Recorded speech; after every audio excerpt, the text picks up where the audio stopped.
So I survived the deep dive on Palm, and I was actually surprised.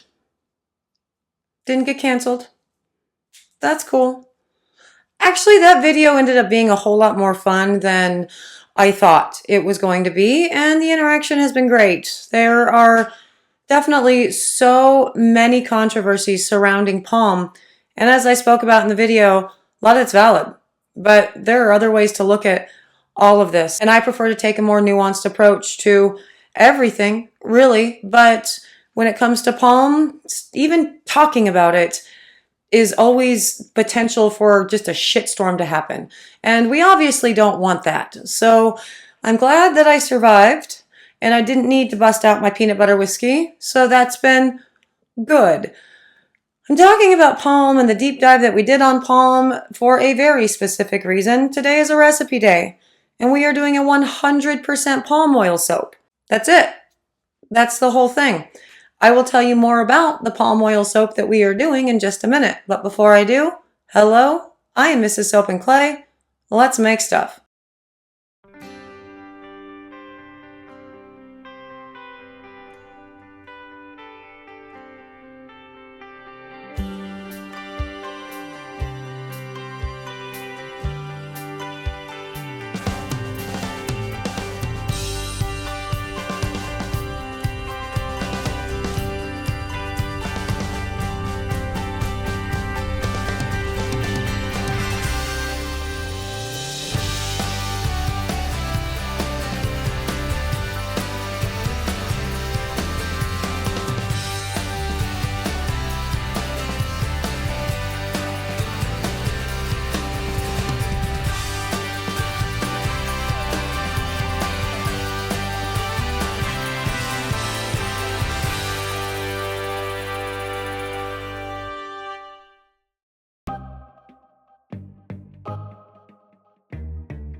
How's it going, Zudzers? Welcome back to the channel. You are at Soap and Clay, where we make all the soapy things, and you are here for day 144 of 365 days of soap, and today, as I said, is a recipe day.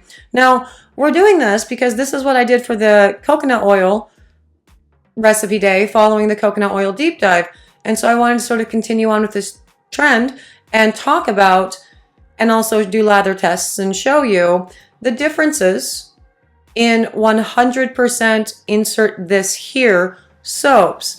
And we can talk about the chemistry of the oils in the process. So as we did in the deep dive, what types of fatty acid chains are in there, what that means, what they're good for, and then, you know, the pros and cons of using them in your soaps in any amount, but also within a 100% soap.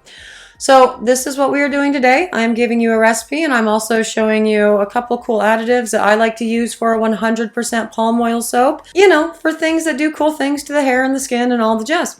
So let's get to the video and we can talk more about palm, because I just want to keep trying to get canceled, I guess. Okay, palm oil recipe day. And I wrote it down again this time, guys. 5% super fat, 38% lye solution, 16 ounces of palm oil, 6 ounces of water, 2.1 ounces of lye. And for the add-ons, we are going to do kaolin clay and sugar. Now, the sugar we are going to dissolve in the water. And powdered sugar is the easiest to dissolve in the lye water. And I add it right after I stir in my lye solution. And also, yes, that's my coffee stain, because that's what I was doing while I was writing up this recipe. Earlier, well, not earlier, but like, you know, a couple weeks ago in a video, somebody commented and was like, hey, can you put the recipe in the description? Because I can't read the screen cap that I had put in from Soap Calc. And so now I'm just going back to just writing them all out. Guys, we're just going to do that.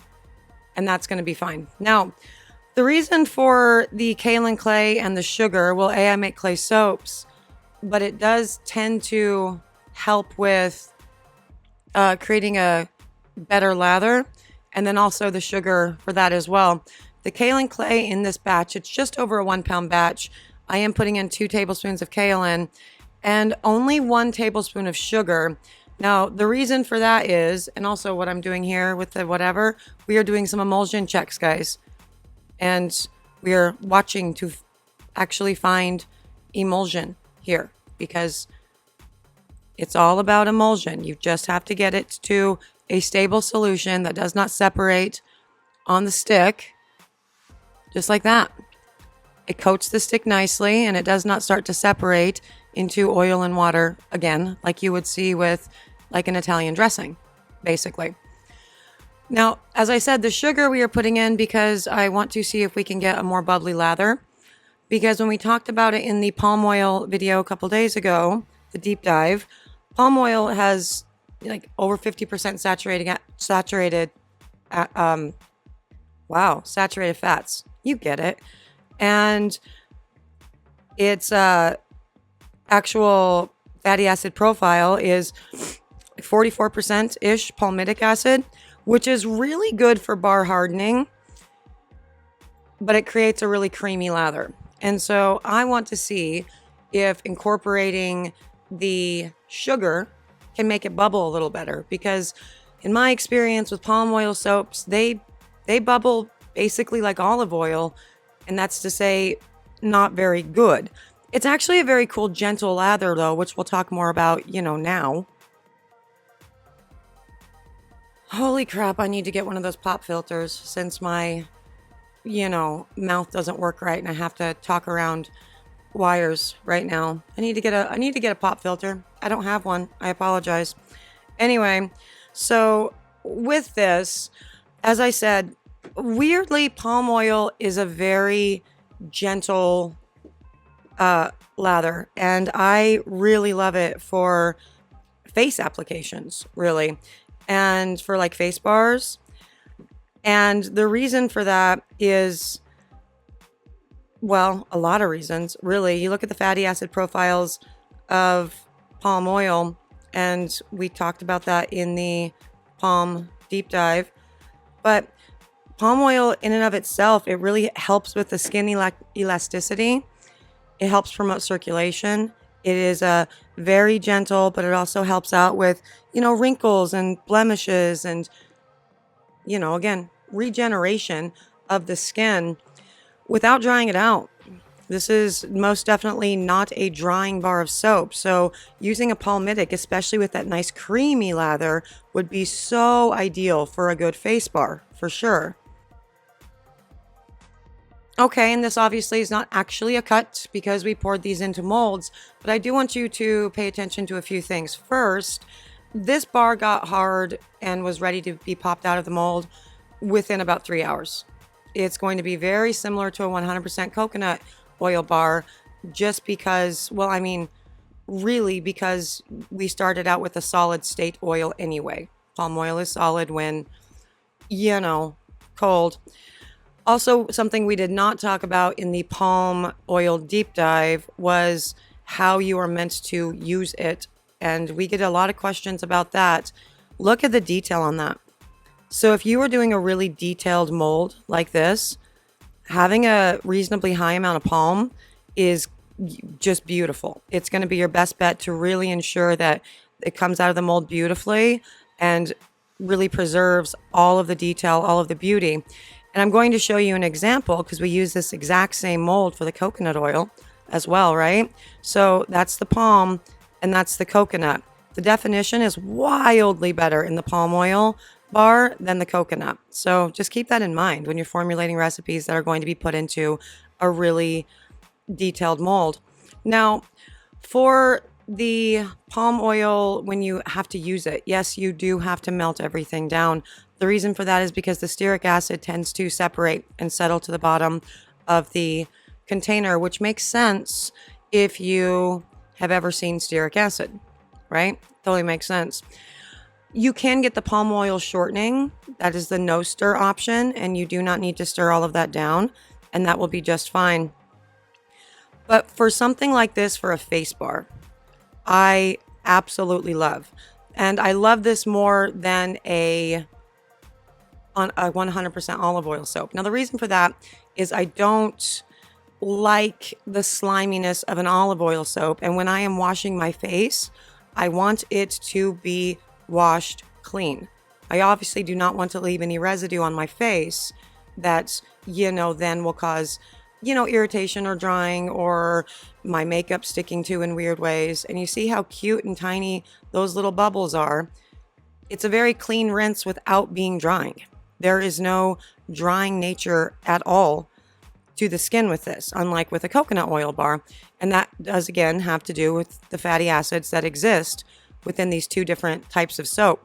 That is a beautiful, delicate, really effective, gentle cleanse, safe for the face. So you guys have been asking me to make a face soap recipe for a while. I mean, I did in year one, at least two of them, really. But I gave you my activated charcoal recipe, and you can do with the palm oil as well. Now, this is the coconut oil soap, and obviously bigger payoff with the bubbles for sure. It's not going to last as long, which we talked about in the coconut oil soaps, and it is going to have the potential to, be drying. And for your face, you definitely don't want to be messing with that unless you already have overly oily skin. So this is another option, a very simple option for a face soap, for a face cleanser. Really high in palm oil, if not 100% palm oil. And it's pretty amazing. That is day 144. And there it is, the 100% palm oil soap recipe, and with some cool additives in there to really help amplify or make up for the things that a 100% palm oil soap kind of lacks. It's just like we did with the coconut oil soap when we added in, obviously, the coconut milk, but then the kaolin clay to help out with some bar longevity, because fatty acid chain length, all the things. We wanted to definitely play with some additives within this to really amplify what it is that palm does and give it an extra boost, again, in areas it lacks. Now, I've said multiple times over the years, I don't really like 100% oil anything soaps. I just don't like them. I think you should have a well-balanced recipe that is giving you good fatty acid chains in like 3 to 4, maybe 5 areas to really enhance the overall performance of the soap. But also it can be done. So you've seen the lather, you've seen how it's very creamy, and it's a very long-lasting bar. And there is definitely a place for 100% palm oil soaps, for sure. So if you've never done it, well, there's a recipe if you're interested in trying it. If not, but you wanted to see what it would look like, well, now you've done so too. So that's awesome. If you're interested in more recipes and daily fun and all the jazz, subscribe, like, comment, share, all the things you're supposed to do. If you have already done all of those things, hey, Sudsers, thank you very much. Thank you for sticking with me during the Palm Week. I feel like I need a in right there because it's the Palm Week. I appreciate you guys. I hope you had a great time. I'm out of here for today, but I will see you guys all again tomorrow for another round of not palm related soapy fun. Bye.